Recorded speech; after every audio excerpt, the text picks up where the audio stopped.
Special guest who wants to give you a special story. Her name is Elizabeth Ross, and here she comes. Thank you.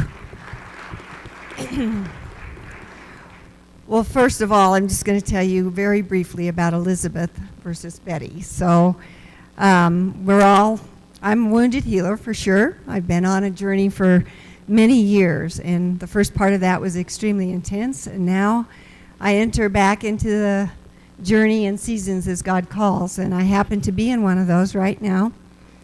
And He's making some profound changes in my life. And one of those, his last Saturday, a week ago, there was a profound shift in my relationship with my God the Father. And He started calling me Elizabeth, which is my given name. So I am honoring what He is calling me, and He's confirmed that and called me that and whispered that in my sleep, and so I know this is what He desires for me, so I'm shifting back to my given name of Elizabeth. So just to let you know that.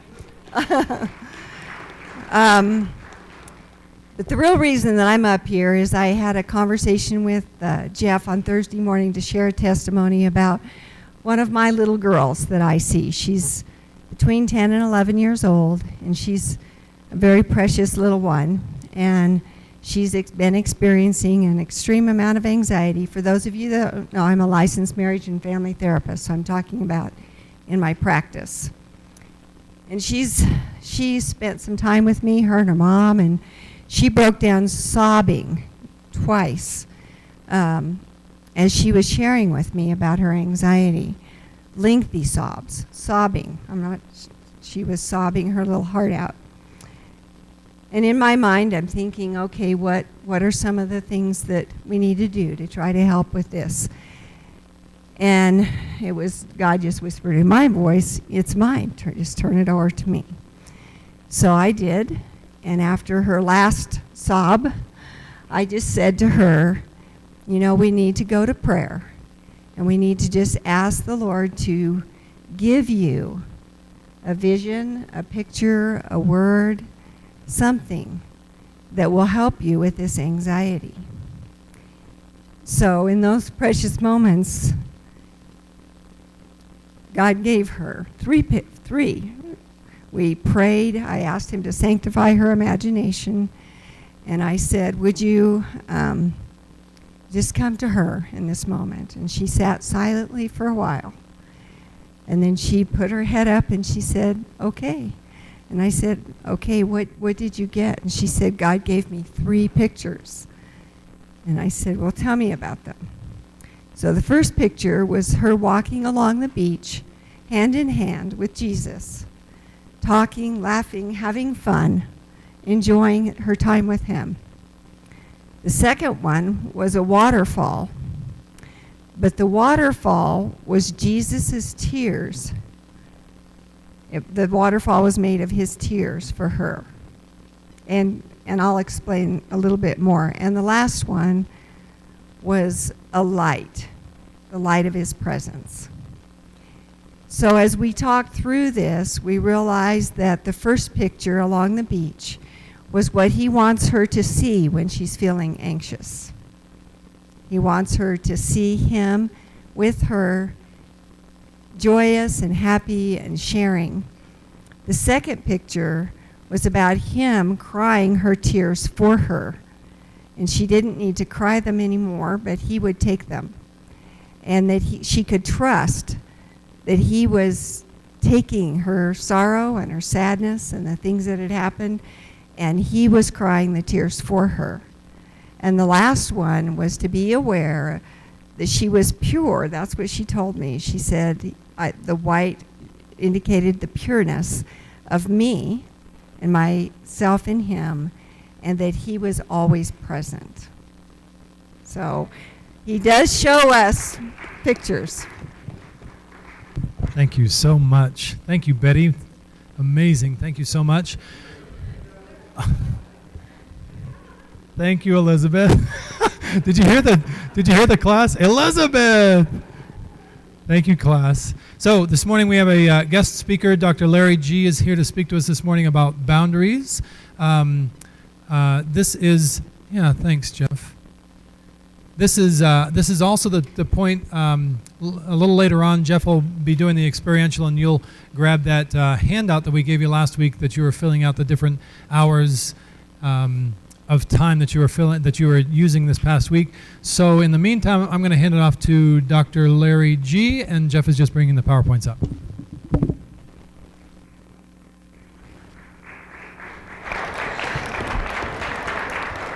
Hello, this is working. Thanks, Fred. I appreciate the introduction. Mike. Yes, I know his name.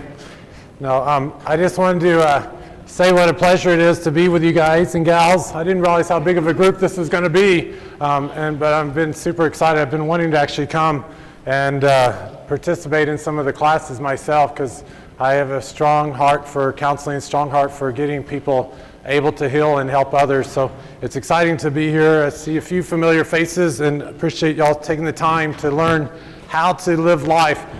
What I thought I would talk about is the subject of boundaries, but also balancing your work and your life. And it's something that I see in my patients all over the world. Really a big challenge in how do we balance our life, how do we take care of our family, take care of our work, take care of our other things that God's called us to do. And I think sometimes as Christians, we're even more guilty of this than non-Christians because we have other things that we're trying to do that we try to fit into our tight schedule, and many of us burn out in the process. So I hope this is helpful to you. I'm married since 1989. My wife, Mary G., some of you may know. So we've been balancing marriage and life and things for 22 years. We have 3 children now, and my twins are getting ready to graduate from high school. It's hard to believe. So as I look back on this lecture, I was thinking, have I balanced? What have I done wrong? What have I done right? And I hope some of you that have younger kids may do it better than I have done as we go through life.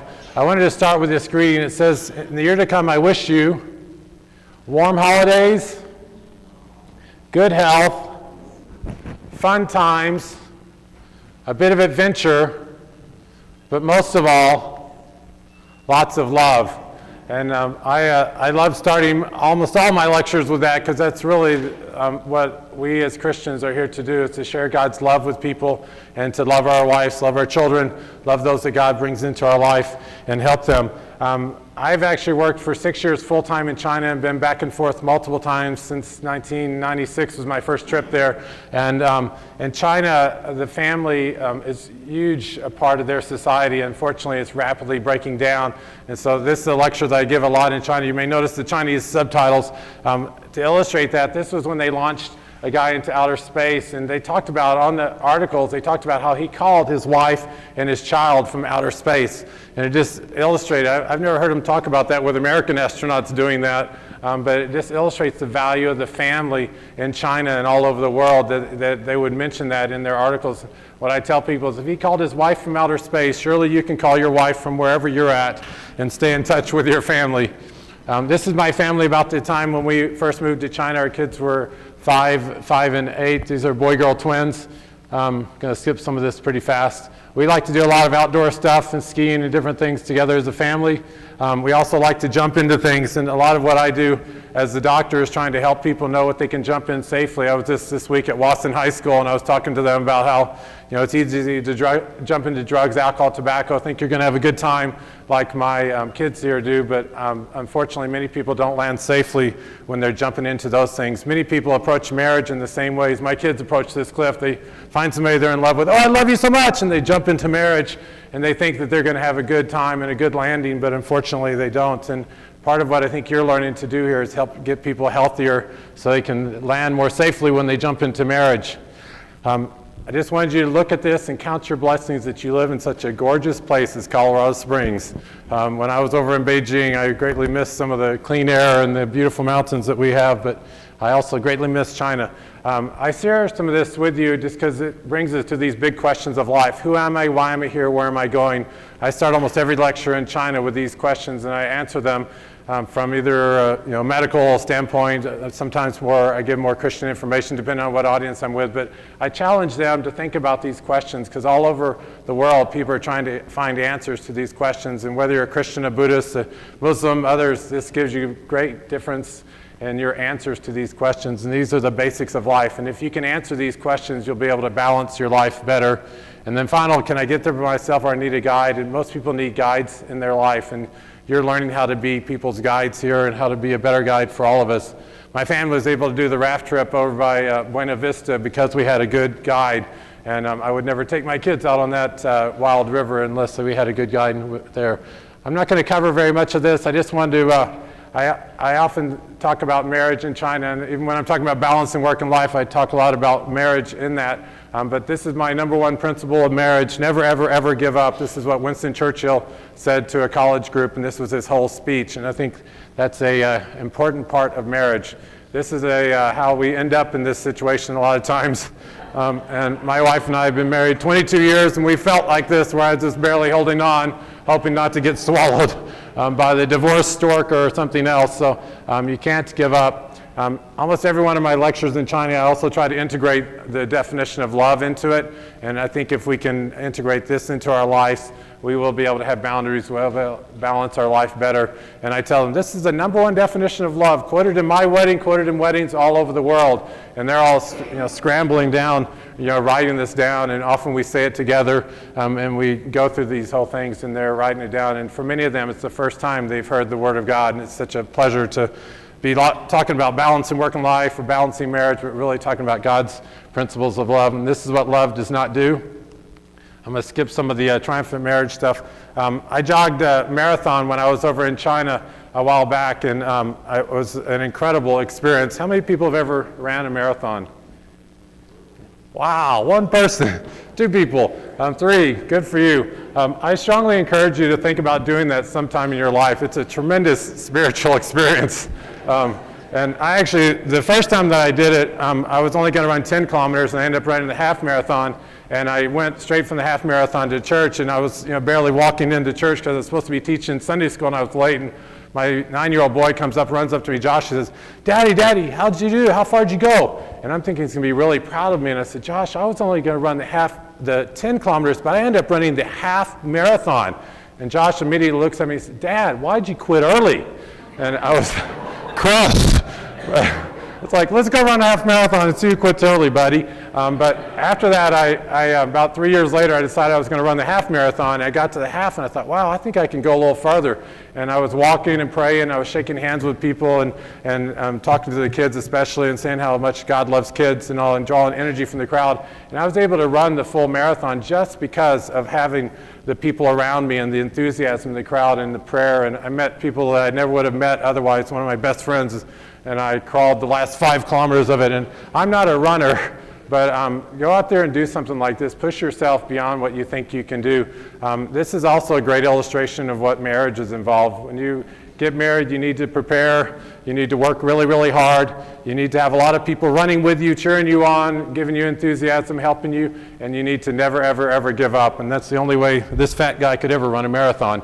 There's where I really got my source of energy for the marathon, was from shaking the little kids' hands and all that they have. So I share all that just to come to this idea of balance. And balance is that point that we cross as we swing from one side of life to the other, and we're continually having to reevaluate and try to figure out, where is balance in my life today, and how can I balance it better? You launch a rocket, you jump off a plane. How many people have ever parachuted here? A few more parachuters, good. I've done this once. My wife gave it to me as a birthday present. People wondered what her motive was for that, but I did. And when you jump out of a plane, you have to immediately look down and see where you're going and keep your eye on the target, or you'll be walking a very long way. And that's all of life. We need to have a target. These are some questions you can ask yourself. By the way, I'm from Texas originally, but I've learned to talk a lot faster than the average Texan. When I'm in China, I have to slow myself down so I can get a translation, but here we have the joy of not having to translate. Do you have time to read a good book? Do you play regularly? Do you have time to laugh? Do you have enough margin in my life to talk with a friend or my wife, and can I say no without feeling guilty? This is James Click, author of Faster, and he has this observation. He says, our computers, our movies, our sex lives, our prayers, they run all faster than ever before. And the more we fill our life with time-saving devices and time-saving strategies, the more rushed we feel. And that's the irony of all these contraptions that we all are using all the time, is we're just going faster and faster. And the Chinese are typically surprised to hear this kind of stuff from an American, because they have this great faith that progress will solve all their problems. And as long as they keep progressing, as long as they get a little more democratic, as long as they get a little more capitalistic, they're going to solve all their problems in life. And I try to help them understand it's bringing more problems. And this is really a sign of our times. In the 1960s in Congress, there was testimony, recorded testimony, that by this year, 2000 at least, we would all be working about 25 weeks out of the year. And we'd work about 25 hours a day, because all the technology was going to make it a lot easier to have vacations, and we'd just have a life full of leisure. Anybody working those kind of hours here? Didn't think so. So what we've seen in the medical profession, and you'll see as you deal with people in your own life, is this overload epidemic. And unfortunately, we have a lot of people with their head in the sand. They have no idea what's going on with life and how rapidly life is changing all over the world. This is a historic change that we have not seen before. And if you look at change as you map it out from the beginning of time that we know it into where we're at right now, change happened very slowly for many, many years, and you could, very, very slight increase. And all of a sudden you get to the 1900s and 1920s, 1950s, it's an exponential curve. And it's just going rapidly. And a lot of people don't grasp that and realize how rapidly life is changing. These are some things that are unprecedented in our world today that you need to think about. The speed of travel, the information age, communication, the power of our computers, number of scientists, technology, shrinking world, corporate debt, personal debt, national debt. We all know about that very well in America. Pervasiveness of pollution, abortion, disintegration of the family. Vulnerability to terrorism, overpopulated prisons, AIDS, aging population all over the world, disappearance of traditions, traffic congestion, land and air was a huge challenge in China, but all over the world. Electronic money, the pervasiveness of the media and the power of the media all over the world is unbelievable. I experienced this in my life when I was in China and the SARS epidemic came up. And all of a sudden we had this virus that started in Shandong in the south part of China, went rapidly to Hong Kong, then it was all over Hong Kong, into Vietnam, Singapore, United States, Ireland, and Canada, and then it went all over the world. And this rapidly changed my life. Sitting up there in Beijing, we're trying to figure out what is this thing that's happening down in Hong Kong, and before we knew it, it was upon us. And I went from seeing patients dressed like I am today to dressed like this, or even worse, dressed like this. And I told people, this would be a routine patient coming into you for a cold, and you're having to dress like that for every patient that you see. And it was mind-boggling, the fear and the panic that SARS unleashed all over the world. We had 2 of our doctors leave our hospital. They were from Canada. They left our hospital with 1 day notice. Fortunately, they were both Baha'is, so that I was like, bye, good to leave. But it was a tremendous chance also to be a witness in the midst of a challenging situation. One of my doctors said to me, she said, Larry, you're so brave. These other doctors have left, but you're staying with us. And I said to Jolene, I said, I'm not the one that's brave. You're the one that's brave. And she looked at me kind of strange and said, yeah, because I know where I'm going if I die, and I know I'm going to heaven. You don't know where you're going, and you're still staying here, serving people and helping people. And she was like, don't say that, but we'd have enough talks. She knew the truth, and it was this tremendous chance to witness. But the people that really suffered were the Chinese doctors, in that we've all read and think about 9/11. I was in China at the time when that happened. It was just mind-boggling to be watching on CNN the destruction of a huge place in our country, and to see all that was unbelievable. And it really made people think a little bit about this. I took this picture as I was jogging down the streets of Beijing, and I saw these little girls playing underneath these ladies, and I positioned myself and asked the dad if we could take a picture, and he said, oh yeah, and these are twins, so he was very happy to get his picture taken. But as I was taking this picture and I look at it now, I was thinking that dad, when he was growing up, never saw pictures like this in China. It's only been in the last 5 to 10 years, but every day of his girl's life, they see this kind of media, sex sells kind of message, and it changes the way our little girls, our little boys, all of us see ourselves in these make-believe models are changing the way everybody's looking at themselves. And in China, they're having more and more plastic surgery to make themselves look like these women, and some of it's devastating to them. Cosmopolitans contributing to the moral values of the Chinese people with their great magazine over there. And that one article up there talks about good girls go to heaven, bad girls see the world. And that's really what the media is trying to tell all of us, is that if you're a good girl, you may make it to heaven, but bad girls have a whole lot more fun. And I tell the kids, you're going to see a part of the world you don't want to see. You're going to see my office with your pregnancy and your STDs and all your other tragic things. So what is happening is progress is causing more and more of everything faster and faster all over the world. And even the most remote locations, this is happening all over. And the spontaneous flow of progress is to consume more of our time, not less, contrary to what they thought in the 1960s, and to consume more of our margin, not less. And it leads to stress, change, complexity, speed, and overload. And these are all things that all of us are trying to deal with in balance in our life. And this is the economist. He said, the very progress that we first applauded has become a problem. The production system, initially a willing servant, laboring to end our misery, seems to have taken charge. And that's what we've seen, is that we're just driven by all the things around us. We have 5 environments that we live in, and these are things that you need to think about how you're living in these environments. Our physical environment, wealth, technology, and health. Our cognitive environment, our knowledge, our information, education. And but most of our pain, most of our progress is in those first 2. Most of our pain is in these other 3. Our social environment, our family, our friends, our relationships. I'm amazed at how many of my patients come in and they have some major thing happen to them. And I ask them, do you have any friends, family around that can help you with this? And many people have no connections. I ask almost every one of my patients their religious beliefs, and then if they're Christian, I ask them, are you involved in a church? And they say, well, no, I just moved here. Since I moved to Colorado Springs, I haven't been able to find a church. And I asked, well, how long have you been in Colorado Springs? And many of them say 15 years, 20 years. They haven't been able to find a church yet. We laugh at that, and it is sad, but it's also our responsibility as Christians. We're not reaching out to the non-Christian community aggressively enough and encouraging them to be involved in church. There are many health benefits alone that have been shown to coming to church and being involved in a good, healthy church can give you. So I encourage you to reach out. There's only about 22% of the population here in Colorado Springs attends church on a regular basis. And we have many great churches that they could be involved in, but they're not involved in because they need a friend, somebody to help them out in getting that. So the emotional environment, our feelings, our attitudes, the psychological world, and then the spiritual environment. I think this is what suffers the most amidst the fast-paced life that we live, is our spiritual environment. We just don't have time for God amidst all the things. And I think that's one of Satan's number one strategies, is not necessarily convince people that God doesn't exist, but to convince them that he doesn't matter as much as my job and everything else that I'm doing right now, and I don't really need to take time for God. You stack all this up and you have more pain around the world than we've ever seen before. And I've traveled to 30 different countries, and everywhere I go there's just a tremendous amount of pain from stress and overload, crime, violence, debt, family breakdown, alcoholism, and drug abuse all over the world. This kind of gives you a picturesque slant on all of this.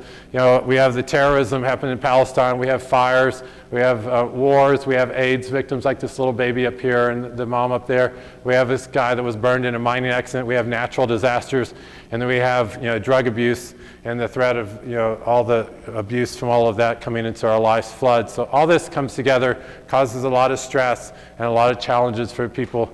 Stress is a normal thing in our life. We have to get used to it. It's not going to go away, but you have to learn how to handle it in a way that it doesn't cause distress or destruction of your life, and that's what hopefully we'll talk about a little bit today. How much time do I have, Jeff? Till 45? Okay. They didn't think I could get all these slides in on you guys, but we're trying really hard. And eustress is the positive aspects of stress, and hyperstress is a condition when we're under too much stress. I felt that very strongly when I was in medical school, but I felt it at other times in my life as well, and it's not a good place to be.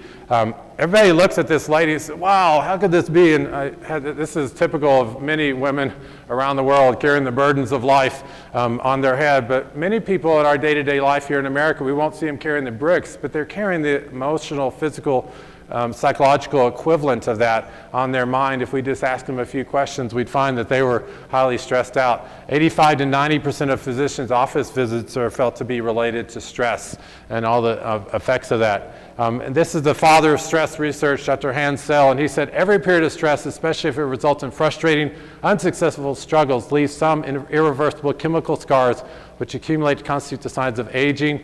Even the greatest experts in the field do not know why stress and frustration is so much more likely to produce disease.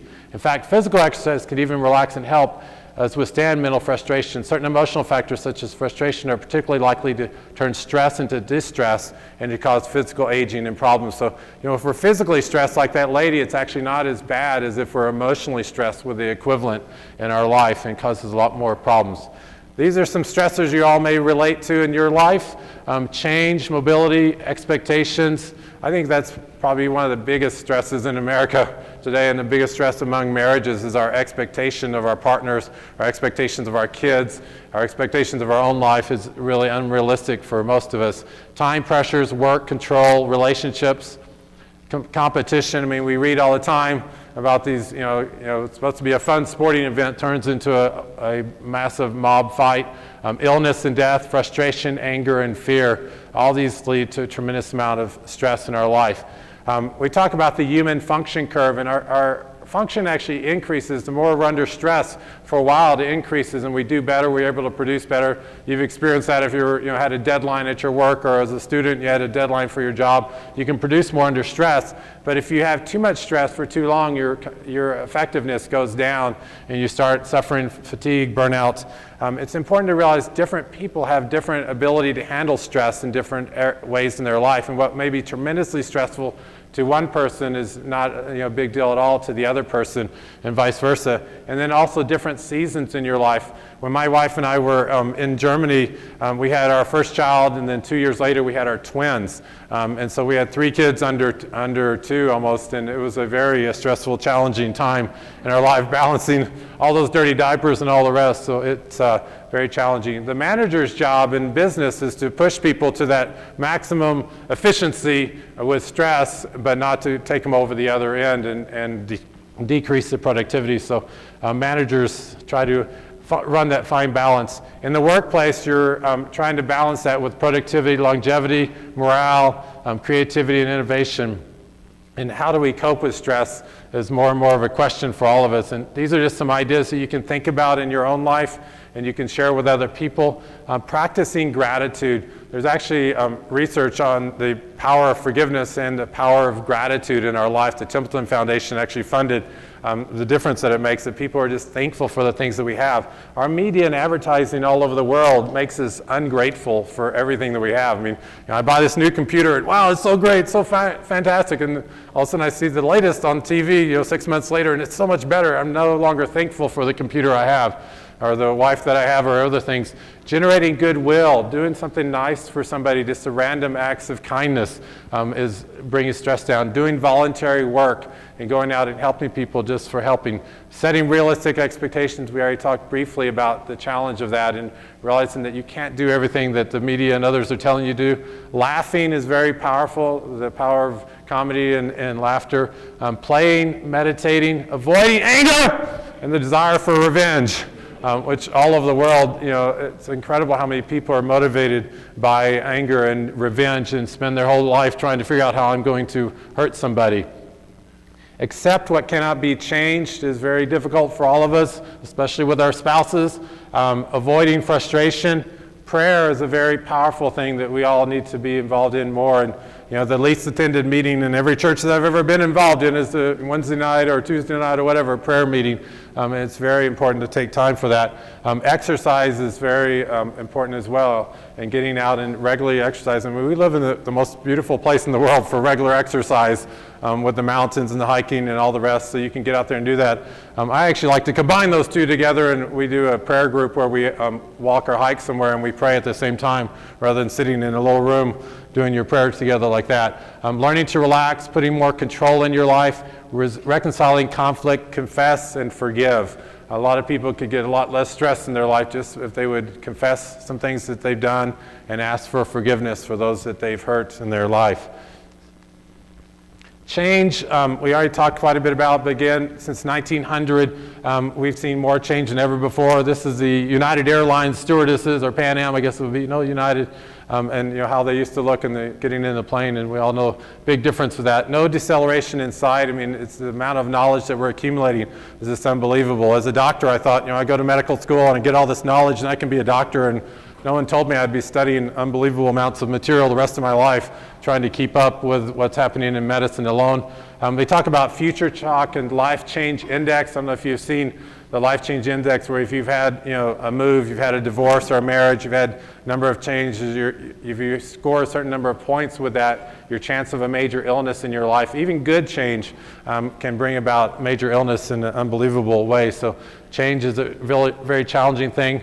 Complexity in our life. Many of us feel like these monkeys. We're just ready to get rid of all this stuff. I can't handle it anymore. We have to learn how to use 20,000 pieces of technology in our life, and it's unbelievable. And much of it's designed to infuriate us. Much of the directions, you try to get those out and figure out how to use this latest electronic device, and it's very difficult. It takes a genius to simplify some of these things. This just gives you an idea of all the complexity. 55 medicine specialties, 80 blood pressures, 184 kinds of cereal, all these different types of bread, toothpaste, college degrees, kinds of coffee. I mean, my kids are trying to decide what they want to specialize in and study in college, and that's a huge challenge. I mean, it used to be your dad was a baker, your dad was a farmer, you were going to be a farmer or a baker. You had very simple choices in life, but now you have to figure out all these others. We have 2,500 different kinds of light bulbs available to us. I've talked to Chinese people that tell me, I wish I could just go shopping like I used to go to. We had only had one choice of bread, one choice of rice. I'd get in the store, buy it quickly, and leave. But now it takes me so much longer to figure out what kind of bread, what kind of rice I want to get. We have 63,000 new books every year published around the world. So that speed is a big challenge for us all, and we're just hyper living. We're trying to pack more and more into our life all the time. And this leads to overload. And this is something that all of you probably experienced at some point in your life. You get to that area that you just can't keep it all together. It's the straw that broke the camel's back. And this is a definition of overload. It's a state of chronic overage that leads to dysfunction in at least one important area of life that requires a decent minimum. And I don't think this portrays overload as much as this does. And this is what all of us have probably felt in our life at some point or another, like this donkey. And the important thing to realize with this is this donkey doesn't have to have everything taken off to get its feet back on the ground. It just has to have somebody come along and take a few blocks off, and then it will be able to get its feet back on the ground and probably be able to handle the load that it had. So it's a very graphic scenario there. This is me a few years back when I was weightlifting, but I wish. But you have to think about, do you want to live your life 80% of max, 100% of max, or 120% of max, and overload yourself with all of that? You have acute depletion where you have a sudden disaster in your life that causes you to break down and overload for that. But you also have chronic depletion. And we all heard the Chinese water torture or carrying of nursing home patients and others that leads to chronic fatigue in people, and they just over time can't handle it anymore. These are some symptoms of overload that probably all of you can relate to at some point in your life. Apathy and withdrawal, depression, work dread, frustration and irritability, hostility and fatigue, exhaustion, burnout, disorganization, and mistakes. And we end up in these positions of life, like, how did we get here? Why did I make this huge mistake? And I would see this in my office a lot, especially in China. These guys would come in and they'd made some big moral mistakes. They'd had sex with a prostitute, and they often say, how did I get here? What happened to my life? And you'd talk to them, and they were traveling large parts of the week, 3 or 4 weeks out of the month, and just on the road way too much away from their family and under too much pressure. Moral failure, which we talked about, relational problems with our husbands, our wives, our friends, risk-taking and self-medication. You see a lot with people that are under a lot of stress. Physical symptoms, headaches, stomach pain, other types of physical symptoms. Abnormal sleeping is something like 70 million people in the United States don't sleep adequately every night, and we see the huge challenge with all that. Eating patterns, we either eat too much or we eat too little. We gorge ourselves and try to solve our problems with eating. These are some pictures that kind of illustrate how this works again in life. This lady's trying to put out a huge fire with a fire hose or a small bucket, and this is the way many people are trying to deal with their problems. They're just getting tossed out of the boat. They don't know which way to turn. They're holding on for dear life as they go through life. And what I try to encourage people to have is margin in their life. And margin is the space in your life for the things that matter most. For me, it's always been my family, my relationship with Jesus. I have a strong commitment with HIV/AIDS and sex education, marriage, and family. I work as a doctor, and I also like to get exercise. So I'm trying to balance all those kind of things and do it together with my family.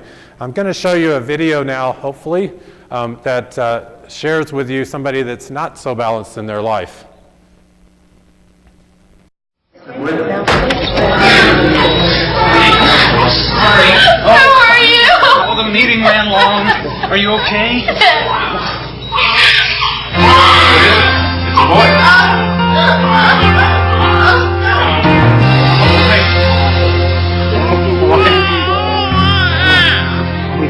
Good, honey. A child arrived just the other day. Stay out of kid. Came through the world in the usual way, but there were planes to catch and bills to pay. I gotta go. He learned to walk Can't you while I just cancel your was away, meeting? and he was talking to me. And as he grew, he'd say, "I'm gonna be like you, Dad. I'm gonna be like you." And the cat's in the cradle and the silver spoon. Little boy blue and the man. When you're coming home, Dad, I don't know when, but we'll get together then. You know we'll have a good time then.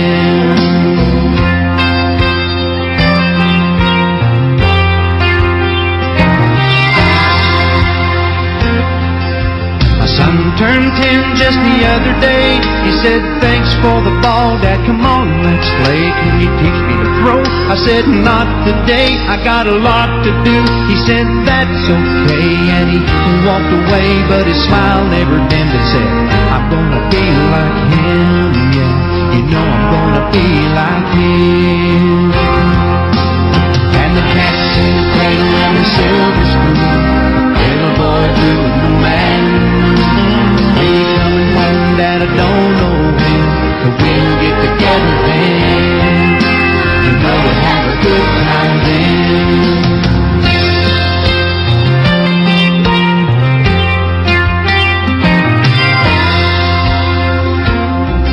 Well, he came from college just the other day. So much like a man, I just had to say, "Son, I'm proud of you. Can you sit for a while?" He shook his head and he said with a smile, "What I'd really like, Dad, is to borrow the car keys. See you later, can I have them, please?" And the cat's in the cradle and the silver spoon. Little boy blue and the man. When you come home, son, I don't know when, but we'll get together then. You know we'll have a good time then.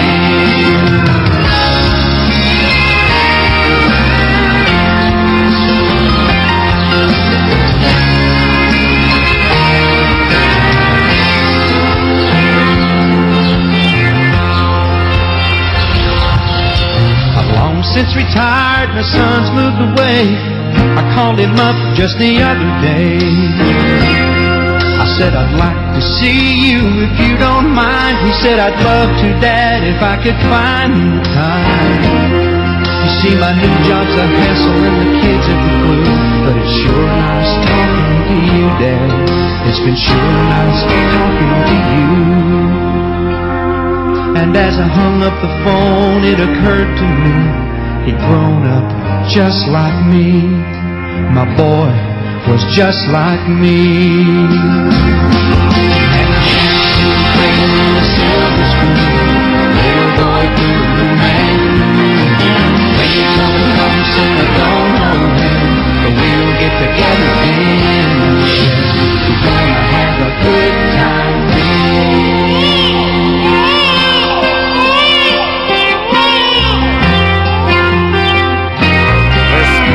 Times I watched that video, and I still almost cry watching it now. My parents were divorced when I was 8 years old. I can relate way too strongly to that little boy. But when I show this in China, we actually have Chinese subtitles on it. And Many of them can't even understand the words. They're just reading the subtitles. Many of them will come and crying, talking about their dad or their mom, most often their dad, that didn't spend time with them. And I was in a lecture with some high-level Shell executives, and one of the guys in the lecture after the song said, "My wife is in Hong Kong with my kids. I live in Beijing. I think I better, fix this and move back to Hong Kong or have them here." And it's just amazing the power of that song in all of our lives. So I encourage you to watch that once a week and think about the message of that song. It's a constant reminder of where we're at. 9/11 gave us that reminder. I've talked to a lot of people on their deathbed. None of them ever told me they wish they'd spent more time making money, bigger house, had a better car, but they all talk about, I wish I'd spent more time with my wife, my kids. I wish I'd spent more time with God. So don't wait till your deathbed time for that. George Bush talked about his greatest accomplishment was his marriage. You need to have margin in your life and have that space in your life where you can take care of the things that matter most and not operate at 140% of your life. It's very difficult to do this, like balancing on that ball, but this book, Margin, actually has helped me a lot with this, and a lot of this lecture is from that. We're just going to real quickly cover how to do this from 3 or 4 areas of life. Emotional energy, you need to have social supports, reconciliation, service, rest, laughter. Crying is very powerful. Take time to laugh. These are some funny signs around the world. And take time for little babies and other precious things in your life. This monkey actually adopted this little puppy and took it as its own baby. It's pretty amazing. Music is a very powerful thing in our life. It can be used for good or bad. Unfortunately, around the world, I see a lot of the bad stuff from the U.S. and other places permeating people's minds. Boundaries, vision, gratitude, grace, faith, hope, and love all lead to greater emotional energy in your life.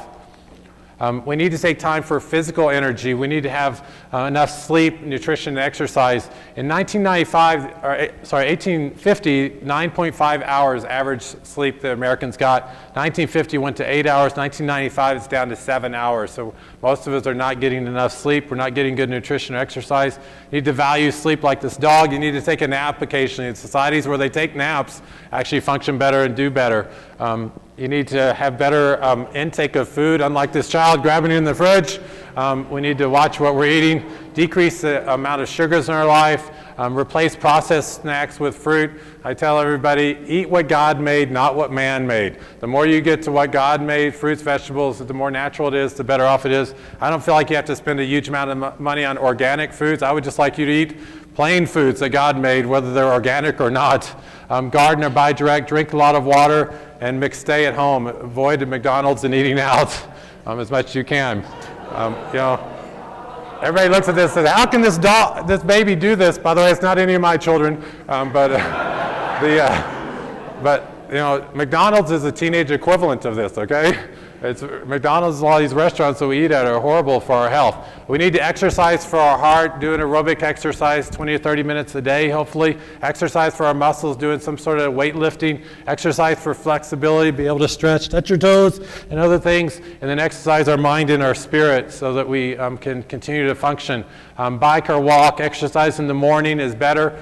Find something that you like to do and do it typically in the morning. You're more likely to keep on doing it than if you wait till the afternoon or evening when you're just too tired. I'll do it tomorrow.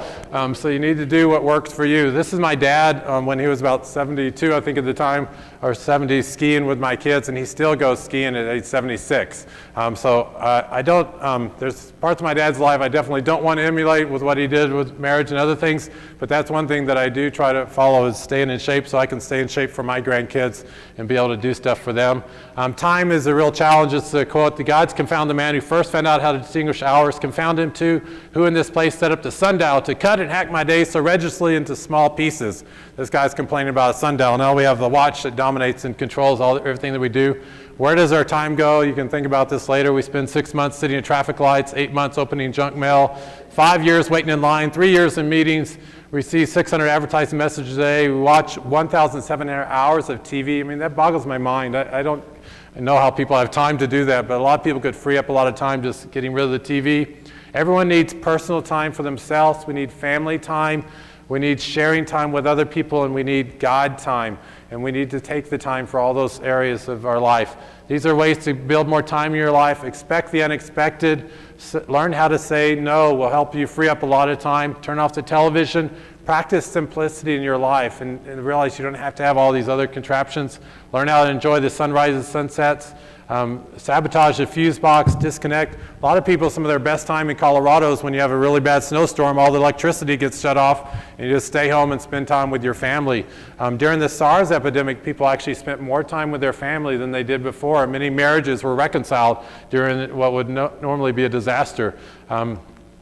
And then marching in your finances. Many of you are better at this than I am, but you need to avoid future debt, make a budget, discard your credit cards. The Chinese, used to not have credit cards, and now they're more and more following our bad example, getting in debt. Give away things. You don't have to keep everything that you have. Examine your motives for spending. Make spending need-based, not just pleasure-based. I mean, my kids and I are always going over this.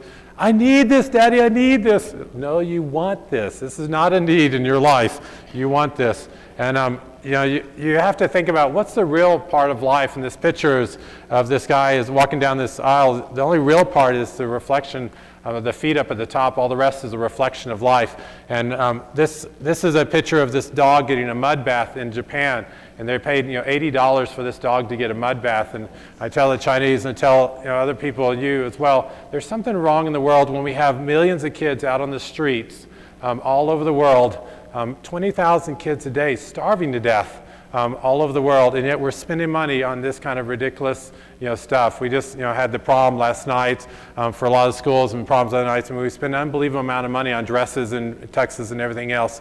And I think we really need to strongly look at around the world and think about how our money could be better spent serving God and reaching out to others. So that's the end. I almost made it. Wow.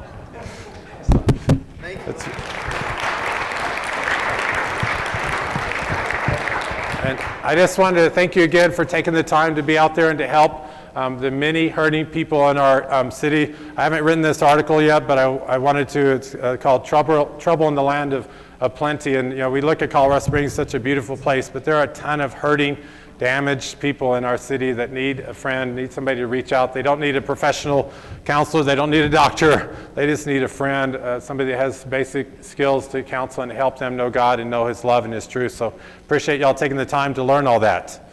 Thanks, Larry. Thanks, Mark. Thank you. Amazing. Go ahead and shut that off. Wasn't that nice and soothing? That was my kind of speed. I loved it. Okay, so I'm definitely dealing with dopamine issues and the adrenaline that goes through my body.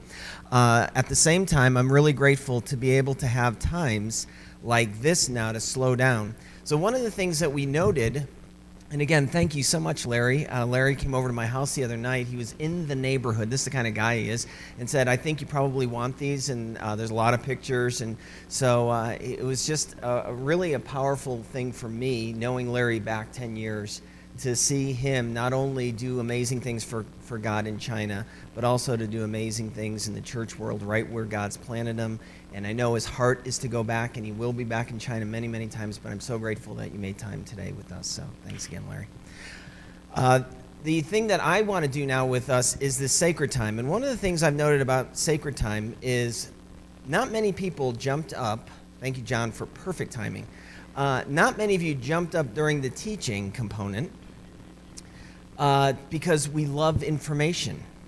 We love pictures. We love all these kinds of things. And think about it as a caregiver.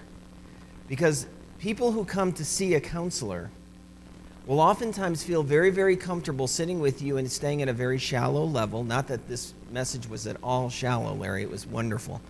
But we do like to get information.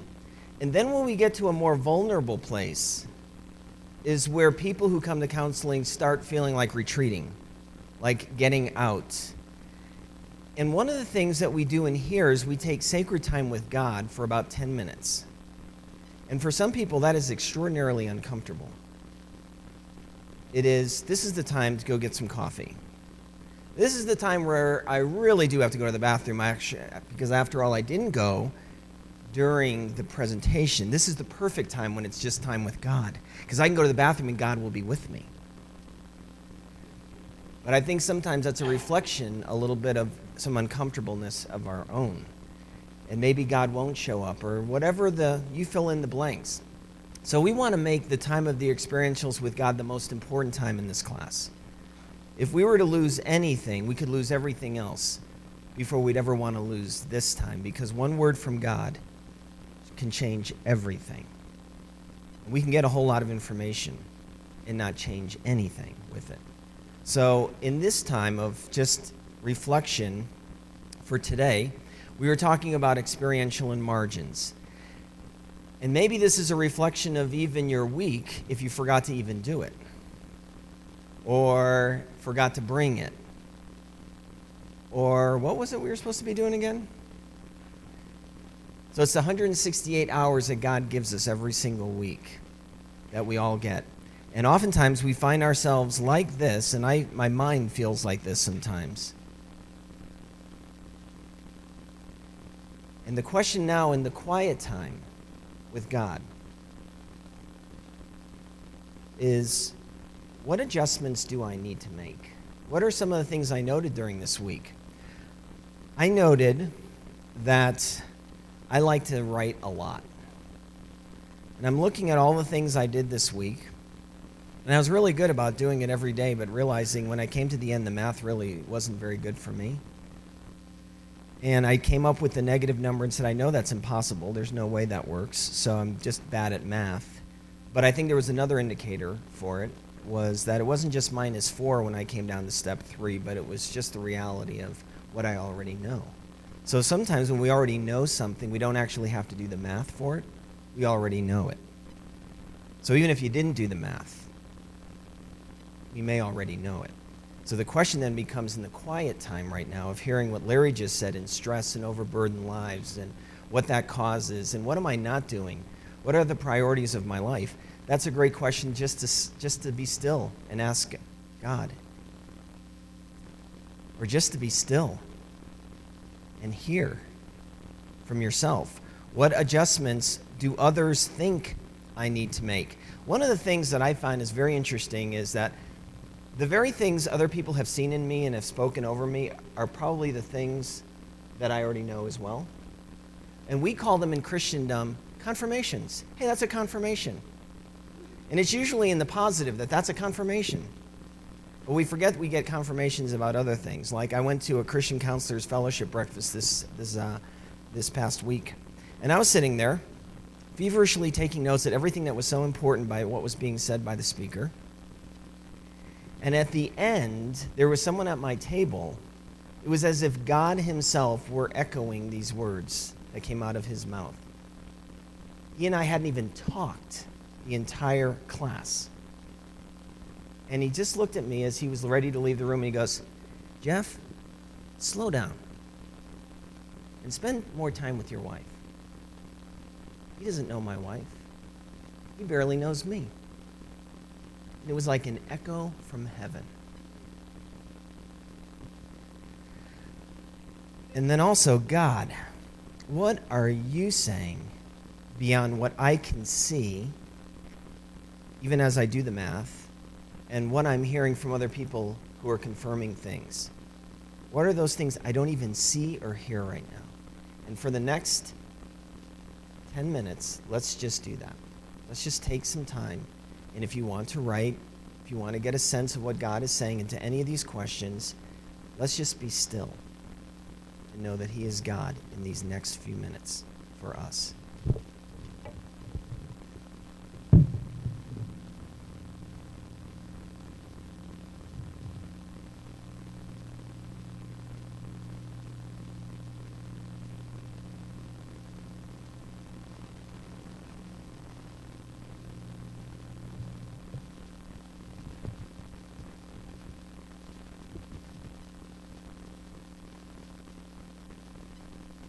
Okay, Larry mentioned that support systems are important in our life. Well, we get to have that right now and share what God shared with us, or what we considered all by ourselves. Whatever it was that came to your mind, just share it at your table, and Mike will come back up and give a little exercise at the very end about at the end of the semester where we're going next with our tables and in our community. So enjoy the time with each other right now.